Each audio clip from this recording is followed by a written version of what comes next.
Hello guys, welcome to my channel that is Prince Singh. तो देखिए, बहुत दिनों के बाद हम लोग वापस मिल रहे हैं और जैसा कि आप सभी जानते हैं, मैं गया हुआ था छुट्टियों पर गोवा और वापस आ गया हूं मैं अपने सेटअप के साथ। ये वाला सेटअप बड़ा मस्त रहता है अपना, है ना, और इसी पे स्टोरी सुनने में बड़ा मजा आता है। तो आज की जो कहानी है, अगेन वैधानिक चेतावनी, इस घटना के सभी पात्र वास्तविक हैं और इसका किसी भी व्यक्ति, वस्तु या स्थान से कुछ भी लेना देना हो सकता है। और ये भी एक बड़ी इंटरेस्टिंग सी स्टोरी, एक इंसिडेंट है जो किसी के साथ हुआ था। तो स्टोरी स्टार्ट्स फ्रॉम हरियाणा। और मैं स्टोरी स्टार्ट करूं उससे पहले मैंने देखा कि कुछ लोग कमेंट्स में बोल रहे थे कि हमारी भी स्टोरीज हैं। तो अगर आपके पास कोई स्टोरी है जो आप चाहते हैं कि मैं अपने तरीके से सुनाऊं, तो आप वो स्टोरी मुझसे शेयर कर सकते हैं इस ईमेल एड्रेस के ऊपर, दैट इज princeofchemistry22@gmail.com। तो अगर आपके पास कोई कहानी है, बहुत ही इंटरेस्टिंग सी कहानी है, या ऐसा कोई इंसिडेंट जो आपके साथ हुआ और आप ये चाहते हैं कि मैं उसे इस दुनिया के साथ शेयर करूं, तो आप इस ईमेल एड्रेस के ऊपर अपनी कहानी मेल कर सकते हैं मुझे।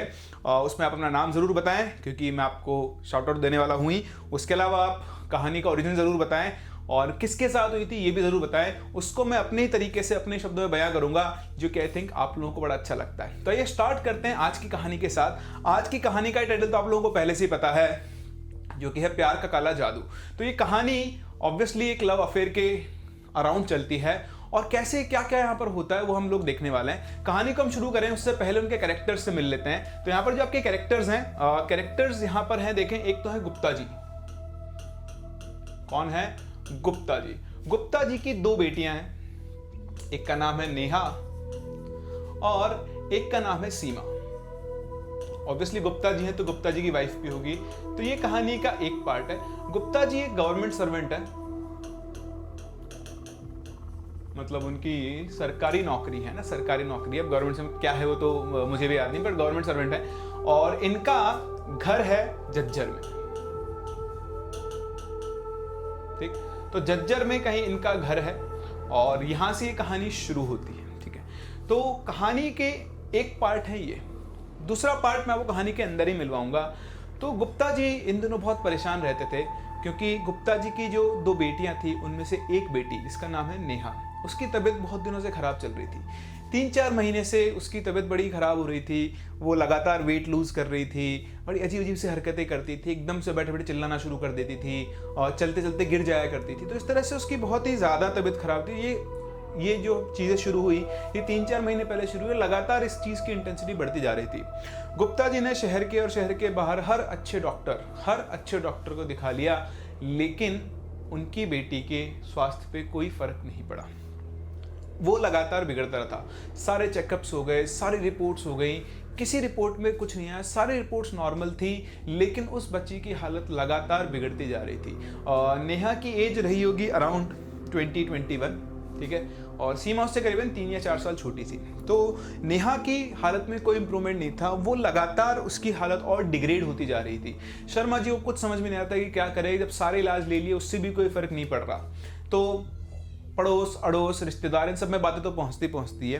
तो उनके ही किसी जानकार ने उनसे कहा कि गुप्ता जी, आपने सब कुछ तो चेक करवा लिया है, अब एक बार, ये एक तांत्रिक है, पंडित जी हैं, बहुत माने हुए हैं, ठीक है, आप एक बार इनसे जाके मिलो, हो सकता है मेडिकल के अलावा कोई और बात हो, ठीक है। तो गुप्ता जी इन चीज़ों पर विश्वास तो नहीं करते थे, लेकिन जब कोई आस नहीं होती तो आदमी हर कुछ ट्राई करता है। जब किसी को बीमारी होती है, उसका भी इलाज नहीं मिल पा रहा है, तो वो हर एक उपाय ट्राई करने की कोशिश करता है।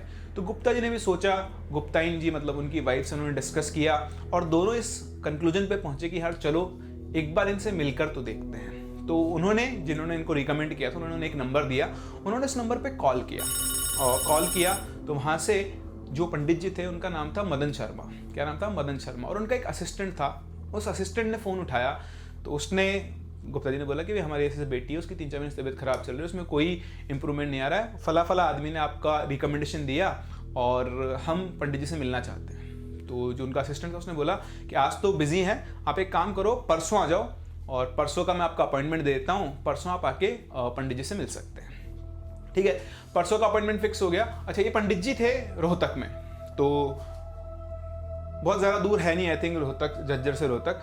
तो गुप्ता जी ने अपने टिकट्स बुक करवा लिए और अगले दिन मतलब नेक्स्ट डे मतलब परसों के दिन वो पहुंच गए कहाँ पर, उन पंडित जी के यहाँ। वहाँ जाकर उन्होंने देखा तो भाई साहब पंडित तो बहुत जाने पहचाने पंडित, तो वहाँ तो बहुत सारे लोग भीड़ लगी हुई है।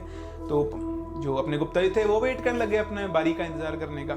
अच्छा, गुप्ता जी को इंस्ट्रक्शन दे दिए गए थे पहले ही कि क्योंकि उन्होंने डिटेल बता दी मेरी बेटी के साथ ऐसा हो रहा है, तो जो असिस्टेंट ने बोलते हैं कि आप अपनी बेटी के भी एक रीसेंट करंट फोटो जरूर लेकर आना, बहुत पुरानी फोटो नहीं होनी चाहिए, कोशिश करना है कि अभी जो हालत है उसी हालत की फोटो हो तो वो ज़्यादा बेटर रहेगा। तो उन्होंने उसी दिन उसकी एक फ़ोटो खिंचवा के बेटी की और वो प्रिंट आउट निकलवा के अपने साथ लेकर आए थे। चलिए, अब जब गुप्ता जी का नंबर आया तो गुप्ता जी ने देखा कि जो पंडित जी हैं मदन शर्मा जी, वो सामने एक छोटा सा उनका रूम था, उस रूम के पलंग था, उस पलंग के ऊपर वो बैठे हुए हैं, उसी पलंग के पास 2-3 चेयर्स लगी हुई है।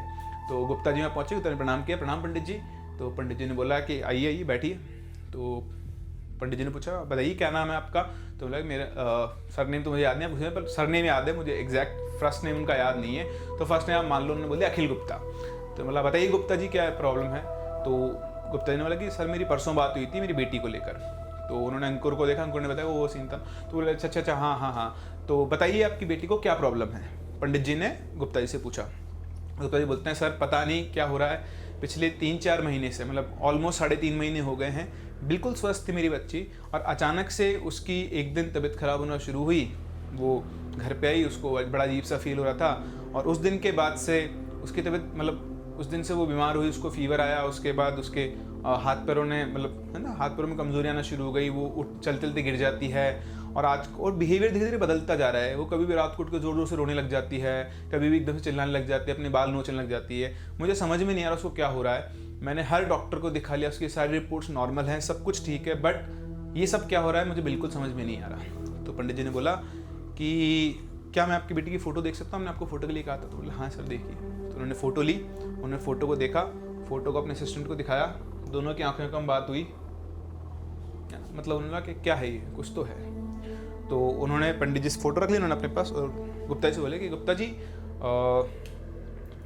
कुछ तो प्रॉब्लम है, ठीक है, और ये प्रॉब्लम क्या है इसको जानने के लिए हमें आपके घर ही चलना पड़ेगा, ठीक है। तो आज तो हम नहीं आ सकते, कल भी नहीं आ सकते, हम 2 दिन के बाद आपके घर आएंगे और वहीं पर जाकर पता लगे कि क्या है। दिक्कत तो है, मैं आपको इतना बता दूं, कुछ ना कुछ प्रॉब्लम है और ये प्रॉब्लम मेडिकल नहीं है, ठीक है। तो आप आज तो आप घर जाइए, हम 2 दिन बाद आपके यहाँ पर आएंगे। आप अपना एड्रेस, टेलीफोन नंबर सब अंकुर जी को लिखवा दीजिए। अंकुर उनके असिस्टेंट का नाम था, तो अंकुर को आप लिखवा दीजिए और उसके बाद हम आते हैं आपके घर पे और देखते हैं कि आखिर क्या परेशानी है। तब तक आप एक छोटा सा काम और करना कि आप देख लेना कि 3-3.5 महीने पहले आपकी बेटी कहाँ गई थी, कहाँ नहीं गई थी, ये सब चीज़ों के ऊपर आप थोड़ा ध्यान दे लेना। वैसे अगर आपको याद हो तो आप मुझे बता दें कि आपकी किसी कोई जाति दुश्मनी है। तो सोचा कि नहीं सर ऐसी तो कोई दुश्मनी किसी से मेरी नहीं है, मैं तो गवर्नमेंट ऑफिसर हूँ और मैं अपने काम से काम रखता हूँ। बोले फिर भी आपके परिवार में कोई ऐसा हो? बोले नहीं सर ऐसा कुछ नहीं है, हमारी किसी से कोई दुश्मनी नहीं है, तो बिल्कुल ज़्यादा आदमी है, मुझे नहीं पता मेरी बेटी की तबीयत ऐसे कैसे खराब हो गई। मैंने कहा ठीक है कोई बात नहीं, आप अभी जाइए, हम 2 दिन बाद आएंगे और फिर आपके घर पे चल के देखते हैं कि आखिर क्या परेशानी है, ठीक है। गुप्ता जी अपना सामान तो क्या था, गुप्ता जी खुद उठे और चले गए। अब 2 दिन बाद उनके पास फ़ोन आ गया, भाई हम यहाँ से रोहतक से निकल चुके हैं और आपके यहाँ हम शायद घंटे 1.5 घंटे में पहुँच जाएंगे। तो वो बस बाय बस आ रहे थे, तो आप एक काम करना, या तो बस स्टैंड पे किसी को लेने भेज देना या फिर हमें एड्रेस बता देना। तो गुप्ता ने कहा नहीं सर आप आइए, मैं खुद ही वहाँ पर आऊँगा। तो गुप्ता जी बस के आने से पहले बस स्टैंड पर पहुँच चुके थे। बस आकर रुकी, उसमें से मदन जी और अंकुर दोनों साथ में उतरे और गुप्ता जी उनके पास गए और उनको नमस्कार करके बोला कि सर आइए चलिए। तो उन्होंने अपने स्कूटर बिठाया, तीनों उनके स्कूटर बैठ के 10 मिनट का उनका घर था, बस स्टैंड से घर तक उनको 10-15 मिनट में ड्राइव करके वो घर पहुंच गए। अब जैसे ही वो घर पहुंचे तो गुप्ता जी का एक नॉर्मल सा घर था 2 मंजिल का, और उन्होंने मेन गेट खोला, अंदर गए।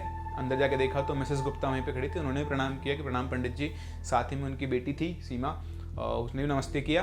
तो जो पंडित जी थे उन्होंने पूछा कि ये आपकी बेटी है? तो बोलते नहीं, गुप्ता जी बोलते नहीं ये तो मेरी छोटी बेटी है, वो तो इतना भी नहीं खड़ी हो सकती बेचारी, वो ऊपर है। तो मदन जी ने कहा ठीक है चलो तो ऊपर ही चलता है। तो मदन जी ने कोई नहीं था कि बैठो चाय वाय पिलाओ उसके बाद, नहीं चलिए अब तो ऊपर चलते हैं।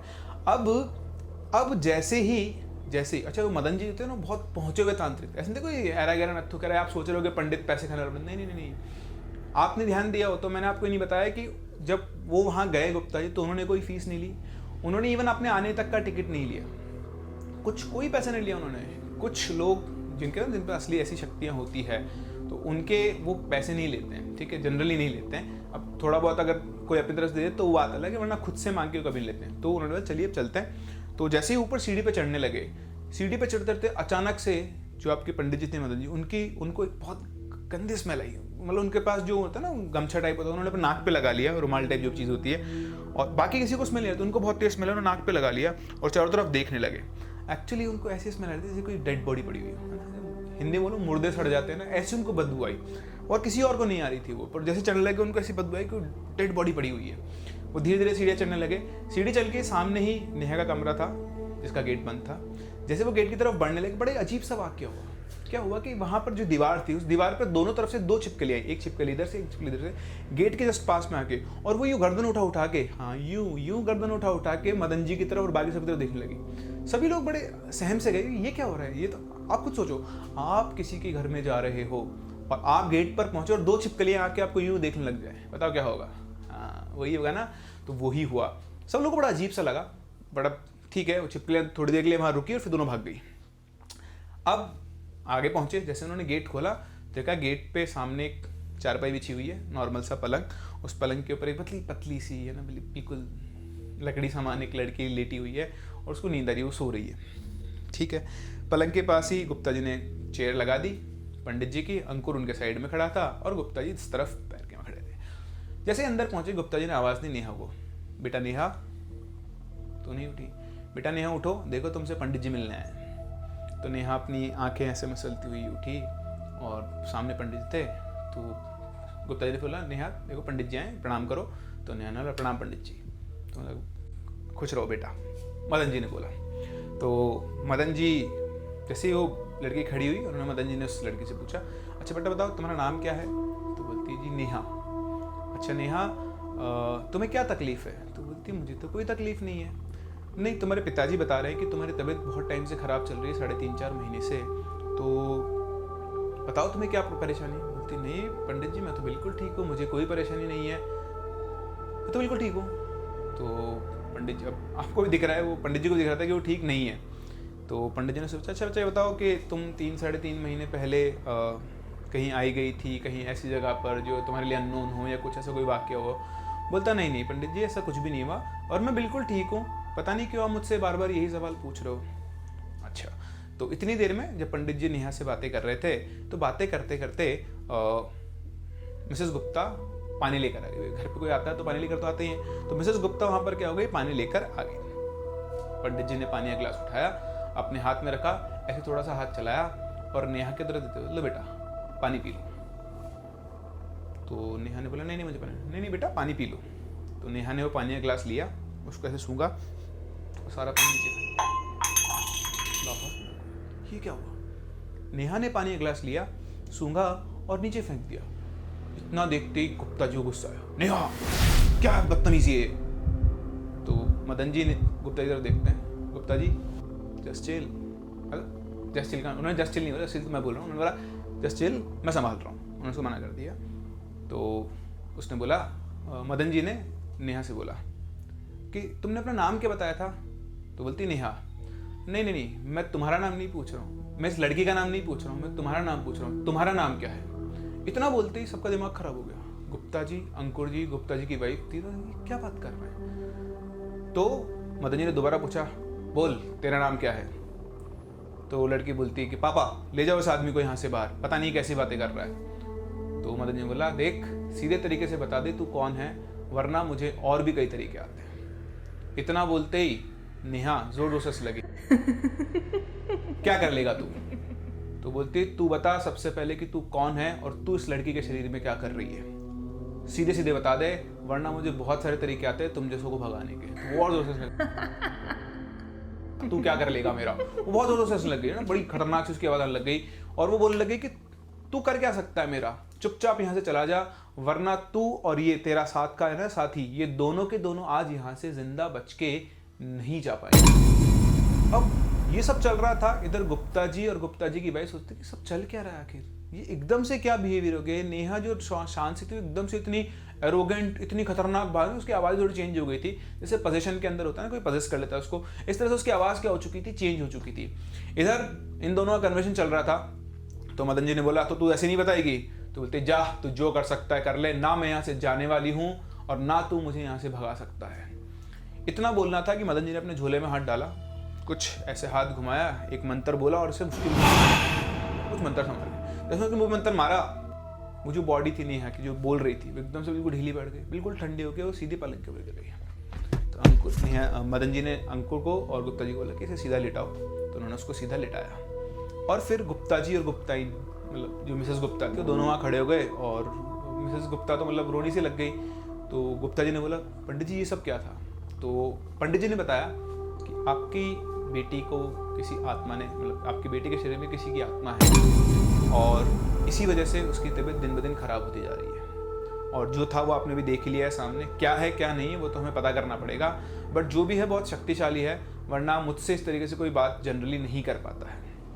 अब गुप्ता जी का दिमाग खराब हो गया और जो मिसेस गुप्ता थी वो रोने लग गई कि पंडित जी मेरी बेटी ठीक हो जाएगी। तो पंडित जी बोला आप चिंता ना करें, आपकी बेटी बिल्कुल ठीक हो जाएगी, वो बिल्कुल सुरक्षित है, उसकी आप बिल्कुल चिंता ना करें। अब मैं आ गया हूँ, मैं इसको ठीक भी कर दूंगा और जो भी प्रॉब्लम है हम देखते हैं, अभी मैं कुछ नहीं बोल सकता, पर गुप्ता जी आप मिसेस गुप्ता को नीचे छोड़ के आ जाइए, क्योंकि कुछ ऐसा भी हो सकता है जो वो देख ना पाए। और क्योंकि जनरली जो औरतें होती है कमजोर दिल की, तो फटाफट से उनको रोना आता है, तो इसलिए पंडित जी ने बोला कि आप इनको प्लीज़ छोड़ के आ जाइए और फिर देखते हैं क्या होता है। गुप्ता जी गए उनको छोड़ने, इधर वो पंडित जी अंकुर से बात कर रहे थे कि भाई बला तो बड़ी खतरनाक है, ये इतनी सीधी नहीं जितना हम लोग सोच रहे हैं, ठीक है, और देखते हैं क्या है क्या नहीं है। तो वो वेट करने लगे। इतने में गुप्ता जी मैडम को छोड़ के वापस आ गए, कमरे को लॉक किया। अब वहाँ पर पंडित जी थे, अंकुर था, गुप्ता जी थे और नेहा थी। अंकुर और मदन जी कुछ डिस्कस कर रहे थे। गुप्ता जी बेचारे चिंता में खड़े हुए थे कि क्या हो गया है, पता नहीं क्या होगा क्या नहीं होगा मेरी बच्ची के साथ। इतने में ही अचानक से नेहा वापस से खड़ी हुई, बिल्कुल वही 90 डिग्री एकदम से खड़ी हुई, सारे बाल आगे, हाथ ऐसे। जैसे वो खड़ी हुई, मदन जी बोलते हैं तो फिर आ गई। तो नेहा हंसने लगी। कौन है तू? और जोर से लगे। इसमें हंसने वाली क्या बात है, मैं यही तो पूछ रहा हूँ तू कौन है। वो और जोर से लगे। लगता है तू सीधे तरीके से नहीं बताएगी, बताती है तू कौन है या फिर मैं अपने तरीके आ गया। और जोर से लग गई। पंडित जी ने फिर से कोई एक मंत्र फूका, उसके ऊपर मारा, तो एकदम से उसने बाल ऐसे आगे किए और गुप्ता जी तरफ घूर घूर के देखने लगी। गुप्ता जी बेचारे समझ नहीं पा रहे थे कि उनकी बेटी, उनको पता था कि उनके उस शरीर में उनकी बेटी नहीं है। अचानक से नेहा दोबारा वो पूछते हैं पंडित जी एक वजह से खड़ी हो ना, जैसे उसका चेहरा दिखा, तो चेहरा मतलब उसकी बिल्कुल यूँ गहरी आंखें, मतलब इमेजिन कर सकते हो, बाल पूरे बिखरे हुए, चेहरा बड़ा अजीब सा रखा है ना, मतलब बहुत दिनों से बीमार आदमी चल रहा है, आंखें बिल्कुल ऐसी खुली हुई, बिल्कुल आंखें गुस्से वाली। और मतलब एक बार आप देख के मतलब गुप्ता जी भी डर गए। फिर मदन जी ने बोला बोल कौन है तू? तो नेहा ने ऐसे उंगली उठाई, बोलती है इस कुत्ते से पूछ। गुप्ता जी का दिमाग खराब, लाहौल गिला को, मेरी बेटी मुझे कुत्ता बोल रही है। इट्स वियर्ड, बट क्या कर सकते हैं, बोल दिया तो बोल दिया। तो गुप्ता जी को दिमाग खराब, नेहा क्या है? तो मदन जी बोलते गुप्ता जी जस्ट चिल, ये आपकी नेहा नहीं है। तो बोलती क्या बकवास कर रही है तू? मदन जी बोलते हैं उससे क्या बकवास कर रही तू, तो जानती भी है कौन है? तो बोलती अच्छे से जानती हूँ उस कुत्ते को मैं। तो फिर से कुत्ता बोल दिया क्या जानती है?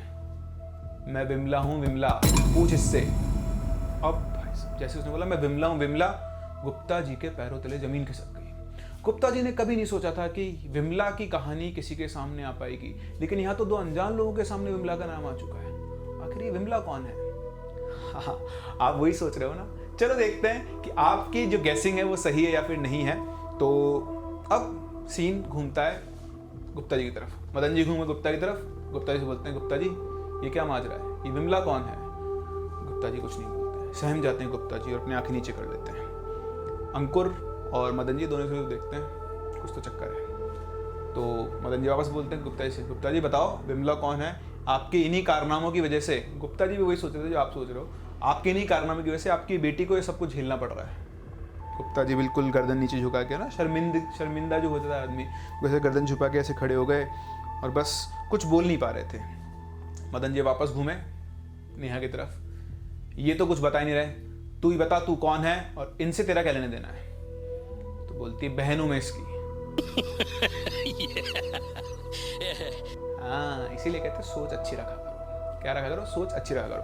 तो मतलब बहन हूँ मैं इसकी, तो तू इनकी बहन है, तो ये तो तेरी भतीजी हुई, तो अपनी भतीजी को परेशान कर रही है। बोलती है मैं जान के परेशान थोड़ा ना कर रही हूँ, इस कुत्ते ने मुझसे 5 लाख रुपए उधार लिए थे, मुझे टीवी था, लेकिन इसकी मदद करने के लिए मैंने अपने पैसे इसको दिए। मेरा एक ही बेटा है, पैसे इसने ले लिए, पैसे वापस नहीं दिए, मेरी मौत हो गई। आज मेरा बेटा बिना नौकरी के, बिना घर के घूम रहा है, वो दर दर की ठोकरें खा रहा है, लेकिन इस आदमी ने उसको पैसे वापस नहीं दिए। और जब तक ये मेरे पैसे वापस नहीं देगा, तब तक मैं इस लड़की के शरीर को छोड़ के नहीं जाऊंगी। इतना बोल के नेहा का शरीर ठंडा हो गया, वापस से गिर गई पलंग पे। इधर मदन जी गुप्ता की तरफ घूमे। गुप्ता जी, ये सब क्या है? क्या आपको ये शोभा देता है? आप अच्छे खासे गवर्नमेंट ऑफिसर हैं, आपने ये किया? तो बोलता है पंडित जी मुझसे गलती हो गई, मेरे मन में लालच आ गया था, मुझे लगा कि अब इसकी मौत तो हो ही गई है, तो अब अगर वो पैसे नहीं भी दूंगा तो मुझसे कौन पूछने वाला है, क्योंकि ये बात हम दोनों के बीच में थी। बोलता नहीं गुप्ता जी, आपने बहुत बड़ी गलती कर दी और आपकी इस गलती की सजा आपकी बेटी भुगत रही है, तो आप बताओ क्या करना है? तो बोलता है सर मैं उसके सारे पंडित जी मैं उसके सारे पैसे वापस दे दूंगा, बस इसको बोल दो मेरी बेटी को छोड़ के चली जाए। ठीक है, पंडित जी ने फिर मंत्र फूका, वो उठी वापस खड़ी, तो बोला तू विमला है? तो बोलती हाँ मैं विमला हूँ। ये गुप्ता जी तैयार हो गए हैं, ये तेरे पैसे तेरे बेटे को ब्याज सहित वापस देंगे, लेकिन अब तू दोबारा लौट के इस लड़की के पास नहीं आएगी। बोल बात मानती है? तो बोलती है ठीक है। गुप्ता जी आप बात मानते हो, कब तक दोगे पैसे? गुप्ता ने बोला कल ही मैं इसके सारे पैसे बता दूंगा, बस इसको बोल दो मेरी बेटी का शरीर छोड़ दे। ठीक है, डील डन हो गई। वापस से नेहा का पूरा शरीर सीधा हो गया, चुपचाप वो पड़ी, बिल्कुल जैसे बेहोश आदमी हो जाता है, बिल्कुल वैसे वो पड़ी हुई। इधर मदन जी और अंकुर दोनों आपस में क्या कर रहे हैं, बात कर रहे हैं कि कैसे कैसे लोग होते हैं इस दुनिया में। अपनी बेटी का ध्यान नहीं रखा। आप सोचो, इस आदमी की किए धरे से, गुप्ता जी आदमी खड़े थे, अपने आप से कहते क्या कह दिया आपने? Gupta ji this is bad, Gupta ji this is bad. तो उन्होंने बोला गुप्ता जी अब आप जाओ, जो किया जो हुआ वो हुआ, आप पैसों का इंतजाम करो और ये पैसे पहुंचाओ तो आपकी बेटी इस मुसीबत से छूट जाएगी। ठीक है, सबको लगा कि सब ठीक हो गया है, सब आराम से, ये मान लो पंडित जी भी निश्चिंत हो गए, हाँ चलो भाई चलो बच्ची ठीक हो जाएगी, अब कोई दिक्कत नहीं है। लेकिन तभी अचानक से नेहा एकदम से फिर खड़ी हुई 90 डिग्री में, फिर से सारे बाल आगे, और इस बार नेहा ऐसे जुट रही थी। मदन जी बोलते हैं तो वापस आ गई। इस बार नेहा की आवाज में एक आदमी की आवाज थी। पंडित नेहा तू कौन है? उस्ताद मैं इकबाल। इकबाल? अभी तो यहाँ विमला थी। अरे उस्ताद विमला तो कभी की चली गई, मैं इकबाल हूँ। इकबाल बोलता है कौन इकबाल? जिन्नू, देखा था रास्ता खुला हुआ है तो निकल लिया। क्या बात कर रहा है? कौन सा रास्ता खुला हुआ है? ये खुला रास्ता है, अभी मेरे पीछे बहुत सारे लोग खड़े हैं। तो बोलता है इकबाल तू खुद से चुपचाप यहाँ से भागता है, मैं तुझे भगाऊं? तो बोलता है नहीं उस्ताद, मैं तो जारेला है, मैं तो भाग रहा हूँ, मुझे कुछ नहीं करने का। वो निकलता है, नेहा की बॉडी वापस से पलंग पर। अब मदन जी को पिक्चर थोड़ी थोड़ी समझ में आने लगी। पहले कुछ और आया, फिर विमला आई, फिर इकबाल आया, और इकबाल के और भी बहुत सारे लोग लाइन में खड़े हुए हैं। तो मदन जी को ये समझ में आया, मदन जी और अंकुर दोनों आपस में जैसे बातें कर रहे तो गुप्ता जी का दिमाग खराब हो गया, ये कौन आ गया? अब इकबाल को तो मैं भी नहीं जानता हूँ। गुप्ता जी मेरे सामने खड़े तो उनके तो रोंगटे खड़े हो गए, ये क्या हो रहा है भाई? पहले विमला आई, ठीक है विमला से मेरा कुछ लेना देना था, ये इकबाल कौन है समझ में आया। बट यहाँ मदन जी सारे पिक्चर समझ चुके थे। एक्चुअली उस लड़की के शरीर को किसी ने पैसेज बना दिया था, किसी ने किसी तांत्रिक ने, जो कि काला जादू जानते हैं उन लोग, उस आदमी ने, उस लोगों ने उसको क्या कर दिया था, पैसेज बना दिया। पैसेज वो आत्माओं के आने जाने का रास्ता था। कोई भी आत्मा जब चाहे तब उस शरीर में आ सकती है, रह सकती है और जा सकती है। एक जब तक है तब तक दूसरी नहीं आ सकती, उसमें लाइन लगी रहती है, दूसरी आएगी फिर उसके बाद तीसरी, जब वो जगह छोड़ के जाएगी। तो इस तरह से उसने उसको पैसेज बना दिया था। अब इसका तोड़ मदन जी के पास बिल्कुल था, तो मदन जी ने समाधि बिठाई, अपना ध्यान लिया और एक जिन को बुलाया। उस जिन का भी कुछ स्पेसिफिक नाम होता है, वो मुझे रिकॉल नहीं कर रहा है, क्योंकि बहुत पुरानी कहानी, बहुत पुरानी वो है ये इंसिडेंट जो मुझे याद आई। तो एक्चुअली मैंने इसको पूरा शब्दों में लिखा, तब जाके मेरे को बहुत सारी चीज़ें रिटेन हुई, रिकॉल हुई। तो उन्होंने एक जिन को बुलाया, जिनका नाम तो मैं नहीं बता पाऊंगा, बट एक जिन को बुलाया उन्होंने, और वो जिन जो होते हैं वो उनके ऑर्डर को फॉलो करते हैं। ठीक है, ये वो घिसने वाला जिन नहीं था, वो अलादीन वाला नहीं, वैसे नहीं था, ये अपनी शक्तियों से जो बुलाते हैं। और उसको उन्होंने बुलाया और उससे कहा कि जगह साफ कर। जगह साफ करने का मतलब है कि उसके चारों तरफ एक बाउंड्री बना, ठीक है, ताकि अब कोई और आत्मा इसके अंदर नहीं आ पाए। ठीक है, तो उस जिन ने अपना काम शुरू किया। वैसे नहीं कि वो जिन दिख रहा था ऐसे कुछ करते हुए, नहीं, वो उनका ऑर्डर था, उसका ऑर्डर उसने माना। उसने एक ये मान लो आपकी एक इमेजिनरी पेरिफेरी बनाई, अब जिसको कोई और आत्मा क्रॉस नहीं करे। तो पहले तो उन्होंने उस बॉडी को प्रोटेक्ट किया कि अब इस बॉडी के अंदर कोई और नहीं आ सकता है, पहला काम उन्होंने करवाया। फिर उन्होंने एक दूसरा जिन बुलाया, जो कि नेविगेटर होता है। ये आप मान लो कि एक बार तो आपने उसकी पेरिफेरी को सील कर दिया, एक काम करवाया एक जिन से, फिर बुलाया दूसरे जिन को। उस दूसरे जिन को उन्होंने बोला, उस दूसरे जिन को उन्होंने क्या किया, पाथ को रिट्रेस करने को भेजा। उन्होंने बोला कि ये जो चक्कर आया है, ये जो काली जादू की शक्ति आई है, इसका एड्रेस पता करके आ। उन्होंने उसको भेजा और जितना जल्दी हो सकता है करके आना। ये सब बातें मैं आपको बता रहा हूँ कैसे हुई। एक्चुअली ये सब वो मन में चल रहा था उनके और बात बता रहे थे वो। तो एक्चुअली ये जो चीज़ है ना, ये उन्होंने मतलब ये जो लिखी गई थी सारी कहानी, ये जो इंसिडेंट था वो उनके असिस्टेंट ने लिखी थी। वो सब चीज़ें जानता था कि गुरुजी क्या करें। गुरुजी फिर लास्ट में बताते भी कि मैंने ऐसा ऐसा किया। तो उसने क्या किया, उन्होंने क्या किया, उसको भेजा। 10-15 मिनट तक गुरुजी बिल्कुल समाधि में रहे। 10-15 मिनट में वो उसका सोर्स पता करके आ गया। वो जो पावर थी ना, उसका सोर्स पता करके वो आ गया। उसने आके उसको कान में बताया। तो गुप्ता जी ने बोला कि बेटी अब आपकी सुरक्षित है। क्या हुआ था मैं आपको समझाता हूँ कि इसके ऊपर किसी ने काला जादू किया है। ठीक है, इसके शरीर को उन्होंने रास्ता बना दिया और अब क्या हो रहा है, जिस भी आत्मा को जब मन करता है वो इसके शरीर में आती है, रुकती है, चली जाती है। इसीलिए इसकी हालत लगातार दिन ब दिन खराब होती जा रही है, क्योंकि किस तरह की आत्मा आ रही है, वो शरीर को किस तरह से यूज़ कर रही है, उसका बहुत फर्क पड़ता है। तो इस वजह से आपकी कोई मेडिकल चेकअप इसको ठीक नहीं कर पा रहे हैं, और इसका रास्ता क्या है वो मैं बता दूंगा, मैं इसको ठीक कर दूंगा, बिल्कुल चिंता ना करें। तो अब पंडित जी को पता लग गया था कि कहाँ से आया है। ठीक है, अब उन्होंने क्या किया, सबसे पहले तो नेहा को, एक्चुअली सिर्फ नेहा को ही उठाया।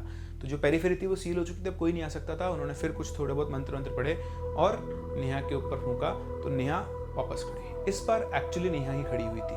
पंडित जी ने पानी मंगवाया, नेहा को पानी पिलाया, बेटा पानी पियो, और पूछा तुम कौन हो। तो बोलती कि पंडित जी ने बोला सुनो मैं नेहा हूँ। बोले ये कौन है। बोले मेरे पापा हैं। बोला अच्छा और कौन है तुम्हारे घर में। मेरी मम्मी है और मेरी एक छोटी सिस्टर है, इसका नाम सीमा है। अच्छा ठीक है, तो ये कंफर्म हो गया कि ये नेहा ही है, इसके शरीर में कोई और नहीं है। तो नेहा क्या तुम मुझे जानती हो। नहीं, मैंने तो आपको पहली बार देखा है। मेरा नाम मदन शर्मा है और मैं एक पंडित और तांत्रिक दोनों हूँ। और तुम्हारे साथ बहुत ही बड़ी दुर्घटना हुई है, या तुम्हारे ऊपर किसी ने काला जादू किया हुआ है। तो मैं जानना चाहता हूँ कि तुम्हें अगर याद हो कि पिछले 2-3-4 महीने में तुम किसी ऐसी जगह गई हो जहाँ पर इस तरह की चीज़ें होती हो, या तुमने कोई गलत जगह पैर रख दिया हो, चौराहा हो, या कोई ऐसी चीज़ हो जिस पर तुम्हें पैर नहीं रखना चाहिए था, या जहाँ से जाना नहीं चाहिए था। तो बोलती नहीं पंडित जी मुझे तो ऐसा कुछ भी याद नहीं है। तो बोलते हैं कि कोई तुम्हारी दोस्त हो, कोई तुम्हारा रिश्तेदार हो जो तुमसे बैर रखता हो, तुमसे जलता हो। नहीं पंडित जी ऐसा कुछ भी नहीं है। अच्छा क्या तुम्हारा किसी से कोई चक्कर चल रहा है। अब पिताजी सामने खड़े, लड़की सामने। तो उसने बोला कि नहीं पंडित जी ऐसी कोई बात नहीं। लेकिन क्या होता है ना, ये जो लोग होते हैं, कुछ लोग क्या होते हैं पहचान जाते हैं कि आदमी कब झूठ बोल रहा है कब सच बोल रहा है। तो उसने बोला पक्की बात है, किसी से कोई प्यार व्यार का प्रेम प्रसंग कुछ नहीं चल रहा है तुम्हारा। तो बोलती नहीं पंडित जी मैं तो ये सब करती नहीं, मैं तो बहुत सीधी, मैं तो अपने कॉलेज जाती हूँ आती हूँ। बोले ये सब नहीं है। तो पंडित जी भाग गए। उन्होंने गुप्ता से बोला गुप्ता जी थोड़ी देर के लिए आप बाहर जाएं प्लीज़। तो गुप्ता जी समझ गए भाप की कंडीशन का, भी चक्कर तो चल रहा है। गुप्ता ही चले गए बाहर, गेट लगाया। बेटा अब तुम्हारे पिताजी भी नहीं है, मुझे साफ साफ बताओ क्या बात है, अगर तुम नहीं बताओगी तो मैं तुम्हारा इलाज नहीं कर पाऊंगा। तो उसने बोला कि नहीं पंडित जी ऐसा कुछ नहीं है। बोले तुम चिंता मत करो, हम तुम्हारे पिताजी को नहीं बताएंगे, तुम मुझे बताओ खुलकर कि क्या बात हुई थी।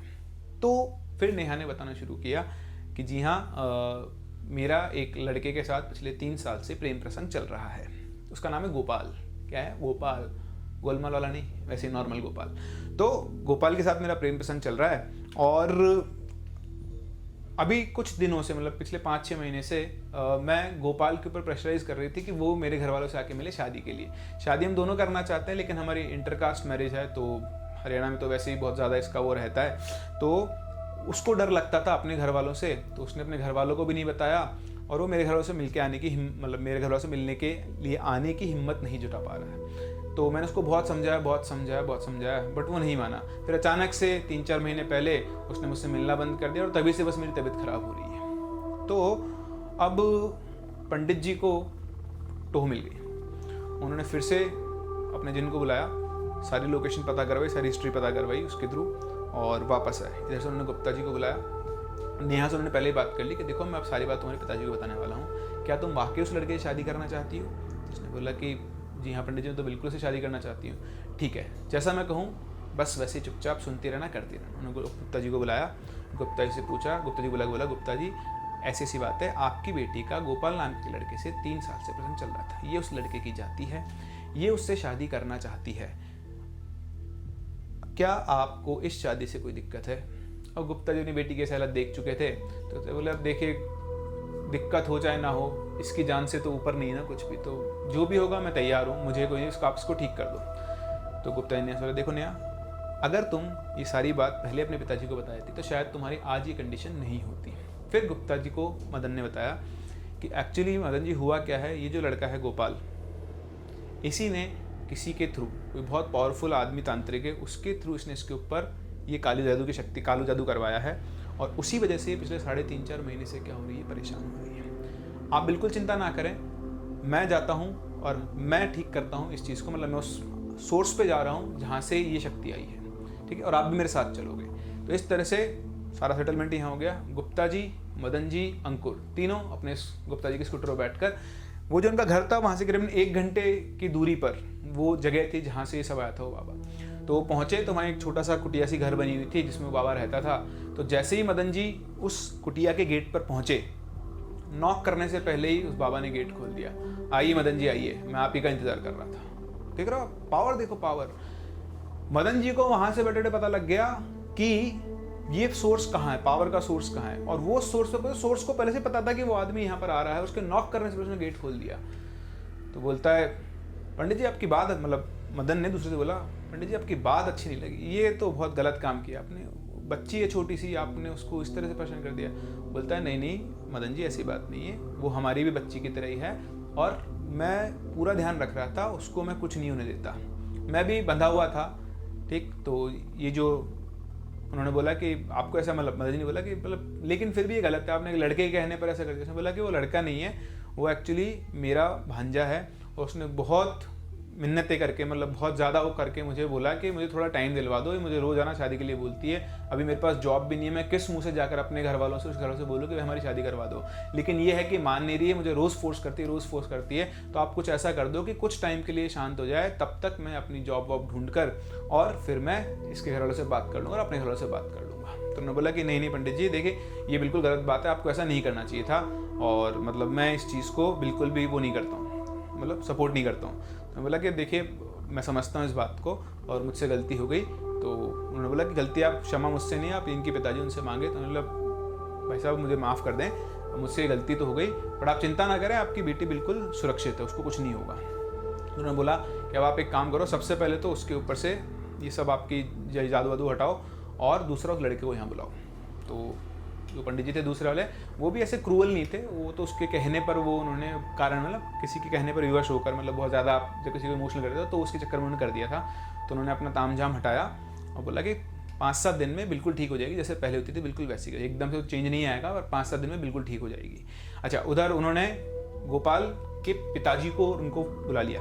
किसने? वो जो दूसरे पंडित जी, उसके मामा थे एक्चुअली, तो उसके पिताजी, मम्मी जी, गोपाल, तीनों को बुला लिया, और उनको बुला के उन्होंने, इधर बैठे हैं उनके मम्मी पापा, इधर बैठे हैं गुप्ता जी, इधर बैठे हैं दोनों पंडित, और बोलते हैं कि आज ही फैसला करके जाओ कि क्या होने वाला है। तो उन्होंने उनके पिताजी को बताया कि आपका जो बेटा है ना, ये इनके पास आया, उसने ऐसा काम करा। उसके पिताजी थोड़े डेंजर, उन्होंने घुमा के थप्पड़ दिया, साले ये सब करता तू है, जान निकाल दूंगा मैं तेरी।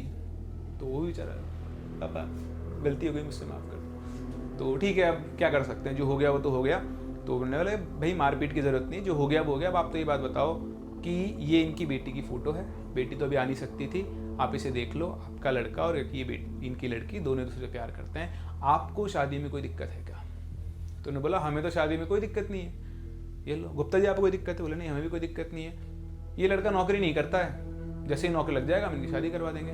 बोले ठीक है, आप शादी करवाते रहना, जितना जल्दी हो सकता है इनकी मंगनी करवाते हैं, ताकि इनको भी भरोसा रह जाए, आपको भरोसा रह जाए, आगे कोई दिक्कत नहीं है। तो भाई दोनों परिवार तैयार हो गए, वहीं पर सब कुछ सिमट गया, और यहीं पे आपकी स्टोरी आके क्या हो गई, खत्म हो गई। तो बहुत सिंपल सी बात है। सिंपल सी बात क्या है कि कई बार हम कई चीज़ें छुपाते हैं, ये जो लव अफेयर्स होते हैं इनके अंदर तो बहुत ज़्यादा होता है। हम खुद से ही परसेप्शन बना लेते हैं कि यार वो मानेगा नहीं, वो मानेगा नहीं, और हम चीज़ों को टालते रहते हैं, ऐसे चलता रहता है और हम चीज़ों को खींचते रहते हैं। और कभी कभी ऐसी क्रिटिकल सिचुएशन आ जाती है जहाँ पर अनचाहे स्टेप्स लेने पड़ जाते हैं, जैसे यहाँ पर गोपाल ने लिए। तो अगर आपके साथ भी ऐसा कुछ चल रहा है तो चीज़ों को छुपाए नहीं, बात करने से ही बात बनती है। अगर आप भी ऐसी की सिचुएशन में हैं तो बहुत ही जल्दी इसको रिजॉल्व कर लें, वरना हो सकता है प्यार का काला जादू आप पर भी चल जाए। तो ये थी आपकी कहानी प्यार का काला जादू। आई होप आपने स्टोरी को एंजॉय किया होगा। चैनल को लाइक, शेयर एंड सब्सक्राइब जरूर करें।